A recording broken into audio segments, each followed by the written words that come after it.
کہ ہمارے ہاں اور کچھ مسیحی ہمارے باہر کے جو خاص طور پر عرب دنیا کے ان کا کیا اس پہ وہ ہے کہ یہ بنیادی تصور یہود کا ہے کیا، اور اس سے پہلے یہ اس طرح کی کوئی گائے کا تصور اور اس کی قربانی کا کوئی تصور ملتا ہے، یعنی مذہب کے اندر اگر وہ متن آپ کے پاس ہے، مذہبی ٹیکس ہے، کتاب یا کتابیں ہیں تو آپ وہاں سے لے کر آتے، ظاہر سی بات ہے۔ یہ کہ اس حوالے سے مسیحیوں کا نقطہ نظر کیا ہے کہ اگر ایسی کسی گائے کا، جانور کا ذکر عہد نامہ جدید میں ہے، اپنا انجیل مقدس میں ہے، تو یہودی تو اس کو مانیں گے ہی۔ اور پھر خاص طور پر جو سورہ البقرہ میں ایک آیت ہے، ایک نہیں 4-5 آیتیں ہیں، آیت نمبر 67 سے 73 تک، جس میں ذبح بقر کا ذکر ہے، یعنی ایک گائے کے ذبح کا ذکر ہے۔ کیا یہ قرآن کا اپنا ہی بیان ہے؟ یعنی اگر اس کا کسی سابقہ مصادر میں، جیسے باقی واقعات قرآن میں آپ دیکھتے ہیں نا، تو سب سے پہلے اگر ہم یہ دیکھیں کہ سرخ گائے کا تصور ہے کیا، یہ میں نے آپ کو جیسے کہا کہ ہم ایک مسلمان عالم، مسلمان دانشور، ایک مسلمان اسکالر کی زبان سے اگر ہم یہ سنتے ہیں، ترجمہ ہے عربی میں، ٹھیک ہے، تو اس کے اندر ایک پورا باب اسی گائے کی قربانی یا اس سے متعلق ہے۔ تو اس میں انہوں نے جو اس کی تاریخ بتائی ہے کہ اسماعیل بن قابوس کے ہاتھوں گائے کی قربانی، تو وہ کہتے ہیں کہ ابھی تک یہ 10 مرتبہ اس طرح کی گائیں کو، اس طرح کی گائیں جو ہے یا سرخ بچیا جو ہے اس کی قربانی دی گئی ہے اسی پاکیزگی کے حصول کے لیے، جو کہ کتاب مشتاح کے اندر پوری تفصیل سے ہے۔ سلام اور آداب، امید ہے آپ سب خیریت سے ہوں گے۔ آج ہم ایک بار پھر آپ کی خدمت میں حاضر ہوئے ہیں، اور آج ہم جس موضوع پہ بہت مفصل گفتگو کرنے کا ارادہ رکھتے ہیں وہ ہے جو آج کل اس پہ بہت بات ہو رہی ہے، جو اسرائیل کے اندر یا اسرائیل میں سرخ گائیں یا لال بچھیا کے حوالے سے ہمارے ہاں اس پہ کافی لوگ گفتگو کر رہے ہیں، اور اس پہ کچھ اخباروں میں اور میڈیا پہ اس پہ کافی بات بھی ہوئی ہے، ہو بھی رہی ہے، اور خود یہودیوں میں اور مسیحیوں میں بھی اس پہ گفتگو ہو رہی ہے۔ تو ہم چاہ رہے تھے کہ اس پہ ایک تھوڑی سی تفصیلات کے ساتھ اس پہ بات کی جائے کہ یہ بنیادی طور پر یہ تصور ہے کیا، اور چونکہ اس کا جو دعوے دار ہے یا جن کی طرف یہ منسوب ہے وہ یہودی ہے، اور پھر بنیادی استدلال ان کا جہاں سے بھی ہے اس کے حوالے سے بھی دیکھنا ہوگا کہ وہ کہاں سے اس پہ استدلال کرتے ہیں۔ تو اس لیے میں نے چاہا کہ اس کے اوپر ہم بات کریں۔ تو ہماری جو گفتگو ہوگی بنیادی طور پر اس کے اوپر یہ پہلے تو ہم یہ تھوڑے سے دیکھیں گے کہ ہمارے ہاں اور کچھ مسیحی ہمارے باہر کے جو خاص طور پر عرب دنیا کے ان کا کیا اس پہ وہ ہے کہ یہ بنیادی تصور یہود کا ہے کیا، اس کو ہم دیکھیں گے۔ پھر تھوڑا سا ہم اس کی تاریخ کو دیکھیں گے کہ ہمارے یہودیوں کے خیال میں اس کی تاریخ کیا ہے، اور اس سے پہلے یہ اس طرح کی کوئی گائے کا تصور اور اس کی قربانی کا کوئی تصور ملتا ہے، یعنی اگر ملتا ہے تو کتنی بار ایسی کسی گائے کی یا بچھیے کی قربانی کی گئی ہے، اس پہ تھوڑی سی بات کریں گے۔ پھر ہم یہ دیکھیں گے کہ جس قربانی کی بات کی جا رہی ہے اس جانور کی خصوصیات کیا بیان ہے کتاب میں، اس کو دیکھیں گے، اور پھر اس کے بعد ہم ان کا استدلال دیکھیں گے کہ اہل یہود دیکھیں نا، جب کہ آپ کسی دین، دھرم، مذہب کے ماننے والے جب ہوتے ہیں تو آپ جب کوئی بات دینی تناظر میں کرتے ہیں، مذہب کی بنیاد پہ کرتے ہیں، تو اس کے چاہے وہ آپ کا عقیدہ ہو یا عمل ہو، اس کے اوپر کوئی استدلال آپ قائم کرتے ہیں، یعنی کہیں سے۔ اب مذہب کے اندر اگر وہ متن آپ کے پاس ہے، مذہبی ٹیکس ہے، کتاب یا کتابیں ہیں، تو آپ وہاں سے لے کر آتے، ظاہر سی بات ہے۔ تو ہم یہ دیکھیں گے کہ ان کا بنیادی استدلال کیا ہے۔ پھر ہم یہ دیکھیں گے کہ اس حوالے سے مسیحیوں کا نقطہ نظر کیا ہے، چونکہ ہمارے ہاں جو مسیحی ہے ہمارے، وہ تورات اور انجیل دونوں کو مانتے ہیں، یعنی جس کو ہم پرانا عہد نامہ اور نئے عہد نامہ کہا جاتا ہے، ان دونوں کو مسیحی برادری کے لوگ دونوں کتابوں کو مانتے ہیں۔ جبکہ جو یہودی ہے ہمارے، وہ جو ہے صرف تورات کو مانتے ہیں، انجیل مقدس کو، جس کو ہم عہد نامہ جدید کہتے ہیں، اس کو وہ لوگ نہیں مانتے۔ ظاہر سی بات وہ حضرت مسیح کے حوالے سے ہی ان کے بہت توہین آمیز خیالات ہیں، تو ان کی کتاب یا ان کی طرف منسوب یا ان سے بعد جو کتاب آئی اس کو کیسے مان سکتے ہیں؟ تو ایک تو یہ ذہن میں رکھنا، اس کا مطلب یہ ہوا کہ اگر ایسی کسی گائے کا جانور کا ذکر عہد نامہ جدید میں ہے، اپنا انجیل مقدس میں ہے، تو یہودی تو اس کو مانیں گے ہی، اور اگر تورات شریف میں ہے تو پھر عیسائی اور یہودی دونوں اس کو مانیں گے۔ تو جب دونوں مانیں گے تو پھر ہمیں دیکھنا پڑے گا کہ بھئی پھر اگر ایسا کوئی تصور ہے، اور ظاہر سی بات ہے جو ہمارے یہودیوں کا جو تصور ہے اس بنیاد پر، اس پر وہ تو جس کو وہ لوگ دجال کہتے ہیں وہ حضرت مسیح علیہ السلام کی طرف اس کی بات جاتی ہے، تو وہ کیسے یعنی یہودی یعنی ہمارے مسیحی کیسے اس بات کو مان سکتے اس طرح؟ تو اس لیے ہمیں دیکھنا پڑے گا کہ اس حوالے سے مسیحیوں کا نقطۂ نظر کیا ہے، ٹھیک ہے۔ اور پھر تیسری چیز جو ہم بنیادی یہ پوائنٹس ہے، اور اس کے ذیلی پوائنٹس اور بھی ہے، ہم یہ دیکھیں گے کہ کیا ایسی کسی جانور کا ذکر مذہب اسلام کی کسی مصادر میں سے کسی مصدر میں ایسا موجود ہے، یعنی سب سے پہلا جو سورس ہے اسلام کو تو قرآن مجید ہے، تو کیا اس میں کسی بیل کا، کسی گائے کا، یا کسی ایسے بچھیے کا ذکر ہے جس کا ذکر ہم باقی کتابوں میں دیکھ رہے ہیں یا کر رہے ہیں؟ ایک تو ہمیں یہ دیکھنا پڑے گا، اور اگر ایسے کسی جانور کا ذکر ہے تو وہ کہاں پر ہے اور اس کی جملہ تفصیلات کیا ہے، اور اگر ایسا نہیں ہے تو پھر یہ چیز جو ہے مسلمانوں کو پھر اس حوالے سے کیا اپنا عقیدہ یا اپنا نقطۂ نظر ان کو کیا رکھنا چاہیے، تو اس پہ ہم تھوڑی سی بات کریں گے۔ اور پھر خاص طور پر جو سورہ البقرہ میں ایک آیت ہے، ایک نہیں 4-5 آیتیں ہیں، آیت نمبر 67 سے 73 تک، جس میں ذبح بقر کا ذکر ہے، یعنی ایک گائے کے ذبح کا ذکر ہے، وہ بنی اسرائیل سے اس کا تعلق ہے، اور اسی بنیاد پر اس سورت کا نام بھی سورہ البقرہ ہے۔ تو اس کے اندر پھر ہمیں کم سے کم یہ دیکھنا ہوگا کہ کیا اس قسم کے کسی واقعے کا ذکر عہد نامہ جدید، عہد نامہ قدیم میں سے کسی کتاب میں ہے یا نہیں ہے، ٹھیک ہے۔ یعنی ہمیں یہ بھی دیکھنا پڑے گا کہ تورات یا انجیل کے اندر کیا کسی ایسی کتاب کا یا کسی ایسے واقعے کا ذکر ہے یا نہیں ہے، اگر ہے تو وہ کیا ہے، اور اگر نہیں ہے تو پھر اس حوالے سے کیا یہ قرآن کا اپنا ہی بیان ہے، یعنی اگر اس کا کسی سابقہ مصادر میں، جیسے باقی واقعات قرآن میں آپ دیکھتے ہیں نا کہ اس میں بہت سے انبیاء کے جو واقعات ہیں وہ ظاہر سے تورات کے اندر، انجیل کے اندر ان کا ذکر موجود ہے، سب کا نہیں ہے ظاہر سی بات ہے، لیکن بہرحال موجود بھی ہے۔ تو کہنے کا صرف مطلب یہ ہے کہ پھر ہم یہ دیکھیں گے کہ اگر ایسے واقعے کا ذکر ہے، اس سے ملتا جلتا کوئی واقعہ ہے یا نہیں ہے، اور دوسرا یہ کہ ہمارے مسلم جو مفسرین ہیں قدیم اور جدید، انہوں نے اس گائے والے واقعے پر کن مختلف خیالات کا اظہار کیا ہوا، یعنی وہ کیوں ہے، وہ کس بات پہ، ہمارے ہاں جو تصور مشہور ہے ہم اس پہ تفصیل سے بات کریں گے، تو آپ نے ہمارے ساتھ رہنا ہے۔ یہ ذرا آج گفتگو تھوڑی سی طویل ہوگی، لیکن بات کو سمجھنے کے لیے میرا خیال یہ ہے کہ طویل گفتگو کی جائے، بعد میں ہم دیکھیں گے اس میں سے کچھ چیزیں الگ سے بھی ہم اس کو اپلوڈ کریں گے۔ تو سب سے پہلے اگر ہم یہ دیکھیں کہ سرخ گائے کا تصور ہے کیا، تو میں یہاں پر ہمارے ایک استاد محترم ہے ڈاکٹر عمیر محمود صدیقی صاحب، ان کے مذاہب پر بھی ان کا ایک مطالعہ ہے، اور اس کے استاد بھی ہے، وہ جامعہ کراچی میں، تو انہوں نے ایک چینل پہ اس پہ گفتگو کی۔ میں پہلے آپ کو ان کو گفتگو کا ایک چھوٹا سا کلپ سناتا ہوں، جس سے آپ کو یہ اندازہ ہوگا کہ یہ بنیادی تصور مسلمانوں نے کیسا سمجھا ہے کہ یہودیوں کا رد اس کے حوالے سے، گائے کے حوالے سے تصور کیا ہے، یعنی ایک مسلمان اسکالر، ایک مسلمان عالم یہودی تصور کو کس طرح سے لیتے، ذرا یہ سنیے گا۔ صوبہ بنایا ہوا ہے۔ دیکھیے میری تشویش زیادہ اس لیے ہے کہ ٹیمپل انسٹیٹیوٹ جو اسرائیل کے اندر واقع ہے، انہوں نے لاسٹ وینسڈے کو ایک کانفرنس کی ہے پراپر، یعنی گزشتہ بدھ کی میں بات کر رہا ہوں، 27 مارچ کو پراپر ایک کانفرنس کی ہے، اور اس میں جو ریڈ ہائفر سے متعلق جو ان کا عقیدہ ہے، یا سرخ بچھیا اور گائیں سے متعلق جو ان کا عقیدہ ہے، پہلے یہ سمجھ لیجئے کہ یہ ہے کیا۔ جو جوئش ایسکٹالوجی ہے، یہودیوں کی مذہبی کتابوں اور علامات قیامت کے مطابق وہ یہ عقیدہ رکھتے ہیں کہ قرب قیامت میں، ہم اس پہ پہلے بھی آئزایہ چیپٹر 11:14 کے تحت بات کر چکے ہیں، کہ لکھا ہوا ہے کہ so a new king will arise from among David's descendants, کہ وہ داؤد علیہ السلام کے نسب میں سے ایک مسیحا کے منتظر ہیں۔ اور وہ جو فرسٹ ٹیمپل حضرت سلیمان علیہ السلام کے دور میں بنا، اسے بخت نصر نے تباہ و برباد کیا، پھر سیکنڈ ٹیمپل بنا تو اسے ٹائٹس کے دور میں تباہ کیا گیا، اب وہ تھرڈ ٹیمپل کے دور میں داخل ہو گئے۔ تو ان کا عقیدہ یہ ہے کہ قرب قیامت میں جو تیسرا ٹیمپل ہے وہ ری بلڈ ہوگا، اور مسجد اقصی کو ڈیمالش کیا جائے گا، منہدم کیا جائے گا، اور اس کے بعد وہ یہ نیا ٹیمپل یہاں پر تخلیق کریں گے۔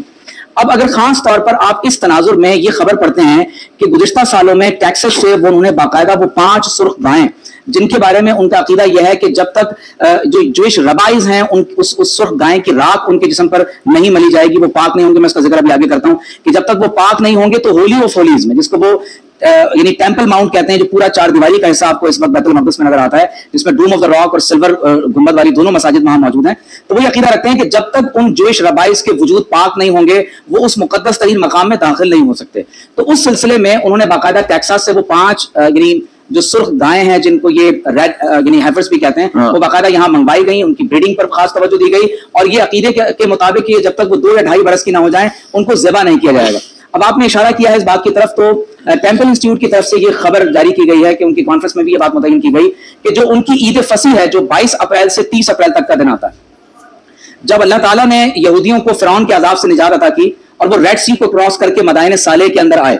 تو یہ وہ دور ہے کہ جس کو اللہ تعالیٰ نے یعنی جب فرشتوں کو ان کی طرف بھیجا تو یہودیوں نے خاص انداز سے اللہ کی عبادت کی، اور جبریل امین جب ان کے گھروں پر سے گزرے تو فرسٹ بورن چائلڈ جو تھا ہر فیملی کا وہ مر گیا سوائے ہیبریوز کے، سوائے یہودیوں کے. تو اس لیے کہا جاتا ہے کہ وہ ان کے گھروں پر سے پاس اوور وہ گزر گئے، لیکن ان کے پہلے پیلوٹی کے بچوں کو انہوں نے جو روح قبض کو جبریل نے اور ملک الموت نے ان کی روح کو قبض نہیں کیا، تو وہ اس کو عید فصیح کا دن کہتے ہیں. تو 22 اپریل سے 30 اپریل کا دن اور 10 اپریل جو ہماری عید کا دن آ رہا ہے، تو یہودیوں کا منصوبہ یہ ہے، ٹیمپل انسٹیٹیوٹ کا منصوبہ یہ ہے کہ وہ 5 سرخ گائیں جو ٹیکسس سے ان کے عقیدے کے مطابق یہاں اس لیے منگوائی گئیں کہ عین بیت المقدس کے سامنے کوہ زیتون پر ماؤنٹ آف اولیو پر التار یعنی وہ مقام جہاں انہوں نے قربان گاہ بنائی ہے، وہاں ان سرخ گایوں کو باقاعدہ ذبح کیا جائے گا، ان کے چمڑے کو، ان کے گوبر کو، ان کے گوشت اور خون کو جلایا جائے گا، اور پھر اس کی راکھ کو پانی میں ملانے کے بعد جو ٹیمپل انسٹیٹیوٹ کے جو بڑے ربائز ہیں، اور نیتن یاہو کی آپ وہ بات نہ بھولیں کہ اس کو ریبے نے جو اس کا جو آرچ ربائی تھا اس نے پیشن گوئی اس کے مطابق کی کہ تم وہ شخص ہو جو 3rd ٹیمپل کو بنانے والا ہے، اور یہ 3ری مرتبہ پرائم منسٹر منتخب ہو رہا ہے. تو آپ اندازہ کیجئے کہ یہ تمام تر تیاریاں وہ رمضان کے مہینے میں کر رہے ہیں، اور غزہ میں ہونے والی اس جنگ کے ساتھ وہ اس کو جوڑ ہے. اور خاص طور پر اگر میں یہاں پر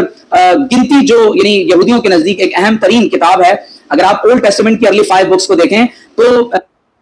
بے عیب سرخ رنگ کی بچیاں لائیں جس پر گائے کو جلا دے. یا تو یہ میں نے آپ کو جیسے کہا کہ ہم ایک مسلمان عالم، مسلمان دانشور، ایک مسلمان اسکالر کی زبان سے اگر ہم یہ سنتے ہیں تو وہ یہود کے اس تصور کو انہوں نے کیسے سمجھا. ایک ٹھیک ہے یعنی ان کے ہاں قرب قیامت کا ہے یا اس دنیا کا خاتمہ، اور اس سے پہلے یہود کا عالمی طور پر جو ان کا ایک اقتدار قائم ہونا ہے، اور یہ تمام مذاہب میں آپ کو معلوم ہے مسیحی بھی ہے اسی انتظار میں، آپ مسلمان بھی اسی انتظار میں ہے، تو یہ اس تصور کے مطابق یہ بات ہو رہی ہے. ٹھیک ہے، اب اس کے بعد یہاں پر ہم یہ تو ہے ایک مسلم اسکالر یا ایک مسلمان اہل علم کے مطابق، اب ہم ایک کرسچن ایک عالم ہے ان سے ہم سنیں گے کہ وہ یہودیوں کے اس تصور کو کس طرح سے لیتے ہیں یا کیسے اس کو پیش کرتے ہیں. یہ جن صاحب کو میں آپ کو سنا رہا ہوں یہ عیاد ظریف صاحب ہے، اور یہ چونکہ عربی میں گفتگو ہے تو پہلے آپ گفتگو سنیں پھر اس پہ مختصر ہم ترجمہ کریں گے. یہ کل گفتگو جو ہے تقریباً 10 منٹ مبنی ہے، تو اس کے اندر شروع میں انہوں نے بتایا کہ یہود کا تصور کیا، پھر ان کا اپنا کیا تصور وہ ہم بعد میں آپ کو بتائیں گے. لأي وسائل بحث هتلاقي هذا الموضوع يشغل بال الكثيرين للدرجة اللي فيها معاهد دولية مش بس دينية انشغلت بهذا الموضوع وربطت هذا الموضوع ببناء الهيكل في أورشليم لأجل رجوع المسيح كما يدعي اليهود في هذه الجزئية. یہ کہہ رہے کہ اس وقت بہت زیادہ اس پہ گفتگو ہو رہی ہے ہر جگہ پر کہ اس سرخ گائے کے حوالے سے، اور اس میں اور خاص طور پر اس تناظر میں کہ یہود جو ہے وہ اس کے ذبح کرنے کے بعد جو پاکیزگی حاصل کریں گے، پھر اس کے بعد جو مسجد اقصی کو گرا کر جو ہیکل تعمیر کریں گے، تو کہہ رہے اس پہ بہت زیادہ گفتگو ہو رہی ہے. للدرجة اللي فيها معهد يسمى معهد تمبل، معهد الهيكل، معهد یعنی جس کو ہم ٹیمپل انسٹیٹیوٹ کہہ رہے ان کی طرف سے مشغول قوي بهذا الموضوع ويراقب ظهور بقرة حمراء لا يوجد. کہ یہ جو ہیکل انسٹیٹیوٹ ہے یہ انتظار میں ہے اور اس کی تلاش میں یہ لوگ تھے کہ یہ سرخ گائیں جو ہے وہ پیشگوئی کے مطابق وہ ملے. فيها شعرة واحدة ملونة أي ألوان أخرى. یہ موضوع اور ان کی یہ تصور تھا کہ وہ مکمل سرخ ہو اور اس کے اندر کوئی اور کلر کا کوئی بھی بال نہ ہو. البقرة الحمراء، يقول لك هذه البقرة الحمراء إذا ظهرت ولا توجد فيها أي شعرة واحدة بلون آخر، فهي إنذار وإعلان على أن هناك وقت قد جاء لكيما تذبح البقرة الحمراء في الهيكل لكيما تطهر نجاسة شعب إسرائيل.